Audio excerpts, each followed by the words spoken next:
Dana, a thrilling night of fights tonight. Overall, who impressed you the most? I mean, who impressed me the most? It was an awesome night. I mean, Neer was getting blasted. He was in big trouble. Pulls off an awesome submission. Miller was getting blasted and looked like he was going to get knocked out and pulls off an awesome submission. I mean, the whole card was just a great card. It's one of those nights where I said this a couple days ago, and I'll say it again. We're on like a 14, 15, 16, I don't know how many fight streak now where the guys just continually deliver. I mean, every time you tune in and you watch a UFC event, these fighters keep taking it to another level, and it's just, I could not be happier. I could not be more excited. I love it. Considering how hard Melvin hits, were you surprised to see Miller regroup like that? Absolutely. I mean, he was getting blasted, and there's no doubt Melvin Guillard is explosive. He hits hard, and Miller weathered the storm. I actually tweeted tonight, wow, Jim Miller is tough. And considering the fact that Miller was coming off of a loss but looked so good out there and was able to regroup, is he, as you like to say, back in the mix? Yeah, I mean, the fact that he kept his composure, kept his head together, did what he had to do and got in there and there's no doubt Melvin and Jim Miller are two of the best guys in that weight division, and Miller wins tonight and moves forward and gets back in the mix. You've often said that Melvin, the biggest obstacle for him has been the mental side of things. Do you think getting so close to a title shot, now losing 2 in a row, do you think all that pressure maybe got to him a little bit? I don't know what it is with Melvin. I've been saying this since the second season of The Ultimate Fighter. The kid, even yesterday at the weigh-ins, joking around, and I'm waiting for this kid to take things serious, and it just like, I don't know what to say. Dwayne Ludwig said to us that he thought that Josh Neer threw his mouthpiece out intentionally to sort of stop the momentum of the fight. Do you think there's any merit to that? I don't know. To be honest with you, I didn't even notice his mouthpiece wasn't in his mouth till he said, "Can I get my mouthpiece back?" Final thing on this card, Pat Barry looked fantastic. He got back on track. Do you think he answered the questions out there about him just being a one-trick pony? Yeah, he was in an arm bar. He got out of the arm bar.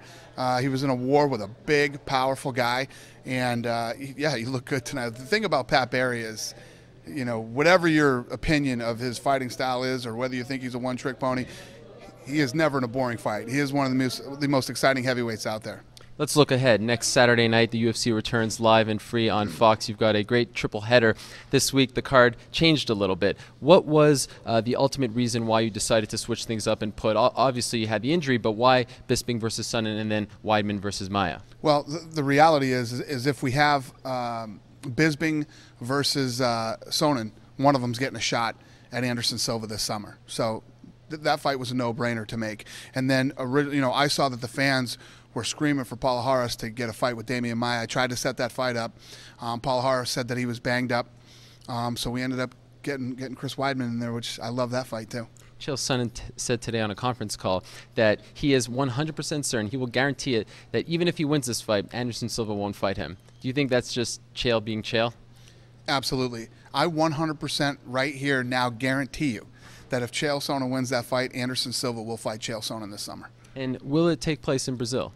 Probably. I don't know yet. There have been some people who said that due to all the things that Chael has said about Brazil, it may not be safe for him to fight over there. What do you think about that? Well, I know a lot of people say that, but a lot of people don't realize either that Chael Sonnen was actually down in Brazil helping Yushin Okami get ready for his last fight down there.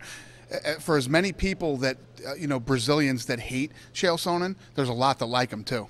The interesting thing is, though, if Michael Bisping wins that fight, I'm wondering, from a business perspective, which market would be better to have the fight? In England, first, Englishman to potentially win a title, or in Brazil, Anderson Silva returns? Would you possibly then put the fight in England? That's a good question, but I think that the answer, hands down, is Brazil. I mean, you could do an 80,000-seat soccer stadium down there. 50 million people will watch live on television, and the list goes on and on of how crazy it is down in Brazil. Brazil is the new, remember all the stuff I used to say about Canada? Brazil wins. Brazil is the new mecca of mixed martial arts. And as a Canadian, that doesn't make me very happy. Let's talk about the main event. You got Rashad Evans fighting Phil Davis. Is it 100% certain that if Rashad wins, he will get a title shot? Yeah, as long as he doesn't get injured, he will get the next title shot at John Jones. Now, why haven't you made the same sort of commitment to Phil Davis? Well, I don't know. We'll see what happens. The reason is Rashad has been sitting there waiting this whole time. I mean, the guy's been sitting for a year and a half, You know, he's had a string of, well, let's say this. He started with a very stupid decision, and since that decision, he's had a lot of bad luck. So he's the guy who gets the shot. He's been waiting for a long time, and he's the one that deserves it right now. And you told UFC Tonight recently that Dan Henderson turned down an opportunity to fight Antonio Rogerio Nogueira. Where does he now fit in the 205-pound picture? Well, should Rashad get hurt in this fight and not be able to do it, I would probably put Dan Henderson in the fight next. And what about if Phil Davis wins? Who would get the shot first? We'll see what happens, but probably Dan Henderson. All right, and then the following week, the train just keeps moving along here. You've got UFC 143, Nick Diaz versus Carlos Condit. This is a fascinating fight, and the fans just got a chance to watch the primetime show, the first episode of it on FX. What have you thought about the first episode? I know you've seen it already. I love the first episode. I'm actually real curious to see what the fans think. I know there's a lot of people out there that hate Nick Diaz, and I know there's a lot of people out there that love Nick Diaz. I think that this show was fascinating. Like I said, I've been in this business since I was 19 years old, meaning the fight business. I've never come across, I don't know, an intriguing, mysterious character like Nick Diaz. How is he dealing with all the cameras, all the attention? He's not dealing with it well. But I'll tell you what, everybody knows how this kid is about being filmed and about doing interviews. I think he's done a great job at relaxing and kind of opening up for the show. But this isn't like any of the other guys that we've showcased on the show before, where you just follow them around and it's all, fun, loving, and easy, and you get 100% access to their life. There's still more to film of Nick, because this thing is real time leading up to the fight.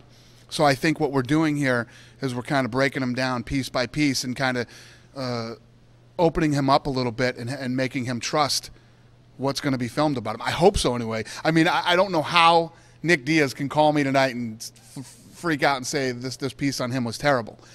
Do you think he has learned the lesson? Do you think he has matured since what happened late last year when he lost the title shot? I don't think that this is a case of immaturity. I think this is a case of, this is the way this guy is built. This is the way he doesn't think like anybody else. He doesn't act or react like anybody else. He's a completely different animal, man. It's like, I'm telling you, it's like nothing I've ever seen before in the fight business. He's almost like the anti-hero, and people are really responding to him. Are you surprised that people can gravitate to a guy like that who really doesn't try hard to gain new fans? No, because I think what you do get from Nick Diaz, whether you hate him or whether you love him, you are absolutely 100% intrigued by him. And this is a fight. This is a fight sport. These guys go in and they fight, and that kid is a fighter.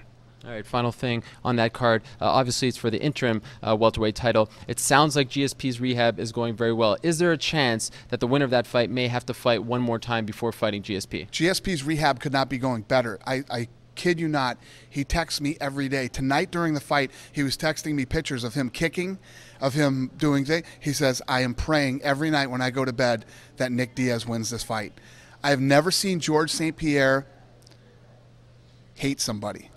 He hates Nick Diaz. I've never seen him hate somebody. I've never seen him so motivated to fight somebody and to beat somebody as he is Nick Diaz. When do you expect him to be back?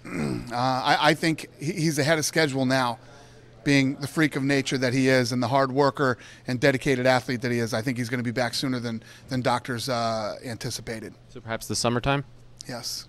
And we're talking about the Canadian fans. Montreal, perhaps you'll reward those fans, GSP versus maybe Nick Diaz over there at the Bell Center. We'll see what happens. This whole Montreal thing is blown out of proportion. We laid out our schedule for the year, but nothing is etched in stone. You start moving things around, and especially with this new Fox deal and how many fights we're doing, the international things we're doing, nothing is etched in stone. This fight wasn't canceled, or it's not 100% sure. We're supposed to go to Atlanta this year too. We don't know if we're going to do Atlanta yet. So everybody starts freaking out and trying to make bigger news out of something than it really is. You know how we reporters like to do. Believe me, I do. Yes, I deal with it every day. Tuesday, 10 p.m. Eastern, 7 Pacific, only on Fuel TV.